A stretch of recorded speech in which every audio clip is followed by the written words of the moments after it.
هاي، ازيكم؟ عاملين ايه؟ يا رب تكونوا كويسين. محتاجه النهارده اقول لكم قبل ما نبدا الفيديو ان احنا هنتلاشى ان اللوفر ده مش موجود، وانه حتى مش موجود عليه اي حاجه خالص، وهنكمل الفيديو بتاعنا عادي. فيديو النهارده هيكون مختلف ومن اقرب الفيديوهات لقلبي بجد، اللي انا بطلع اتكلم فيه عن اي حاجه تخص الضوافر، عشان عارفه ان الضوافر دي حاجه جامده قوي بالنسبه لنا.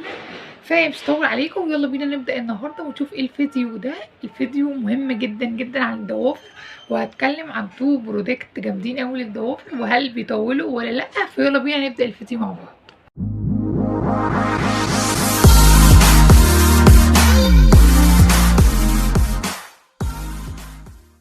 طيب التو برودكت اللي انا هتكلم عنهم للضوافر النهارده هو الكالسيوم والهاردنر بتوع يلو.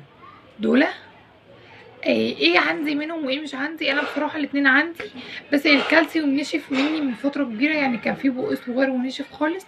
بصراحه مش فاكره انا سنه الازاي بتاعته فين. طيب هتكلم الاول عن الكالسيوم. الكالسيوم عايزه اقول لكم بجد من الحاجات التحفه للضوافر، بيغذي الضوافر بطريقه مش طبيعيه.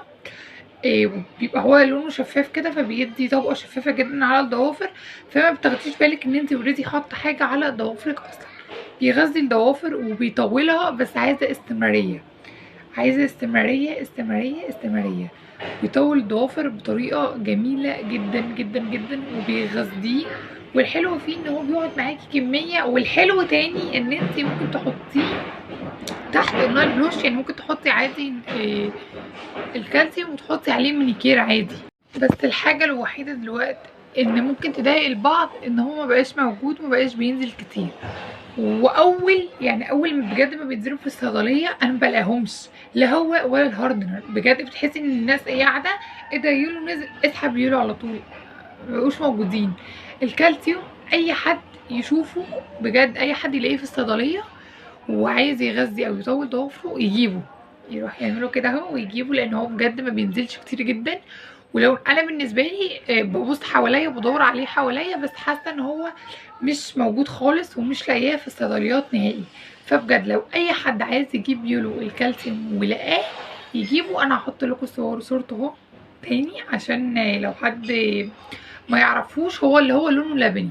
ده بالنسبه للكالسيوم اللبني. طيب تاني واحد هو الهاردنر ده، وبرده صورته فوق اهو عشان الاوضح، لان ده لونه غير من عندي، معرفش لونه عمل ليه كده. هو بيبقى لونه موف، مكتوب عنده هنا هاردنر اهو، هنا هاردن، والتاني بيبقى مكتوب في نفس المكان كالسيوم. بس انا بوريكم بس شكله، بس هو مبيبقاش لونه كده. هو هنا مش عارفه لونه غير ليه بصراحه، بس هو في العادي بيبقى لونه موف. طيب هل نتيجته كانت زيها زي الكالسيوم؟ بصراحه لا خالص. لو انت عايزه حاجه تطول وتغذي الضفر وتظبطه فعليكي وعلى الكالسيوم، ما تدوريش بعد الكالسيوم. انما لو انت عايزه حاجه عادي تحطيها كطبقه توب كوت تحت المانيكير، فممكن تجيبي الهاردنر كبديل للكالسيوم، بس مش هيديكي نفس الافكت بتاع الكالسيوم. يعني ده بيبقى في حاجه وده في حاجه تانية خالص. طيب انا من فتره كنت عايزه اعيد الكالسيوم لضوافري تاني، بس ما لقيتهوش. وعايز بقول لكم من فتره، انا مش عارفه دلوقتي بجد اذا كان متوفر جامد ولا لا الكالسيوم، بس ممكن نلاقي الهاردنر اسهل من الكالسيوم شويه. الكالسيوم مثلا عايز تبقي انت عارفه محل معين وتقولي له اول لما ينزل شيلهولي وانا هروح اخده منك، لانه بجد بيتشفط بطريقه مش طبيعيه. طيب انا ايه اللي خلاني اجيب الهاردنر كبديل؟ مبدئيا جبته عشان اجربه وادي عليه ريفيو.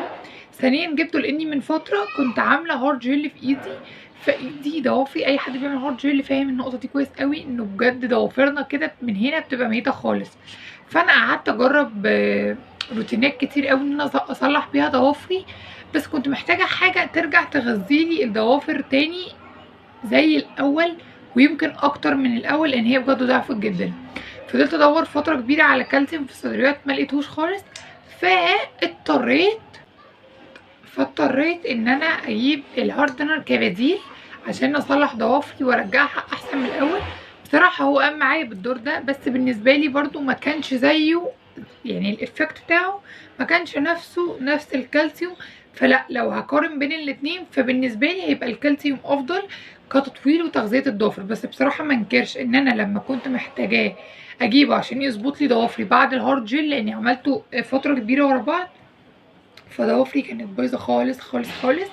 انما لما احتاجته بصراحه لا، ادالي نفس الغرض ويمكن اقل شويه. بس صلح لي ضوافري عادي، وهساعدها ان هي ممكن تبدا تطول تاني مع كام روتين عملتهم وشويه تظبيطات مش عارف كالسيوم وحاجات زي كده. لا بصراحه ضوافري اتظبطت تاني. فمقارنه بالاتنين، لو انت عايزه حاجه تغذيلك وتظبطلك الضوافر هيبقى الكالسيوم.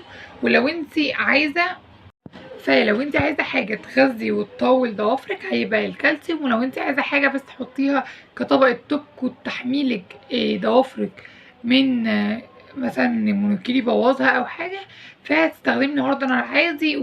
ولو انت لقيتي اي واحد منهم في الصيدليه دلوقتي هاتيه، لان بجد صعبين قوي ان هم يتوفروا. انا كده خلصت الفيديو، واشوفكم في فيديو تاني وجديد. باي باي.